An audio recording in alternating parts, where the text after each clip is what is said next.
Des tirs de missiles iraniens vers Israël et des frappes américaines sur les capacités militaires de Téhéran. La guerre offre en ce 26e jour une impression de déjà-vu. Pourtant, Donald Trump affirme qu'elle est entrée dans une nouvelle phase, celle de la négociation. On négocie en ce moment même, et je peux vous dire que de l'autre côté, ils souhaitent un accord, et qu'ils ne le voudraient pas à leur place. Le président affirme avoir transmis aux Iraniens un plan de paix en 15 points, où il leur demande de renoncer à l'arme nucléaire. Le plan réclame aussi la fin de l'enrichissement d'uranium en Iran, la remise des stocks d'uranium déjà enrichis et la limitation des missiles balistiques. Le détroit d'Ormuz devra également rouvrir au commerce international. Des conditions jugées inacceptables par Téhéran, qui a très vite adressé une fin de non-recevoir.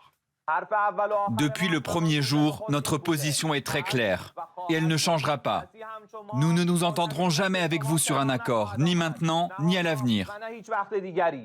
Les Iraniens doutent que Donald Trump négocie en toute bonne foi, car dans le même temps, le Pentagone positionne des milliers de soldats supplémentaires dans la région, à commencer par ses parachutistes.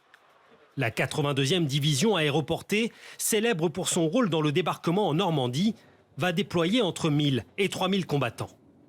2 navires sont également en route avec environ 5000 Marines à bord. La négociation n'est-elle qu'un écran de fumée destiné à laisser le temps à l'armée américaine de préparer une intervention au sol? Le ministre de la Guerre a assumé cette stratégie ambivalente. Nous négocions avec des bombes. Le vice-président américain J.D. Vance, qu'on dit plus frileux sur cette guerre, pourrait se voir confier la tâche délicate de négocier une sortie de crise. La Maison-Blanche annonce que les discussions avec l'Iran se poursuivent. Alors, quel Donald Trump faut-il croire? Celui qui masse des troupes supplémentaires ou celui qui veut faire jouer la diplomatie? Les Iraniens se rappellent évidemment que des négociations étaient en cours le mois dernier lorsque Donald Trump a fait frapper le régime de Téhéran.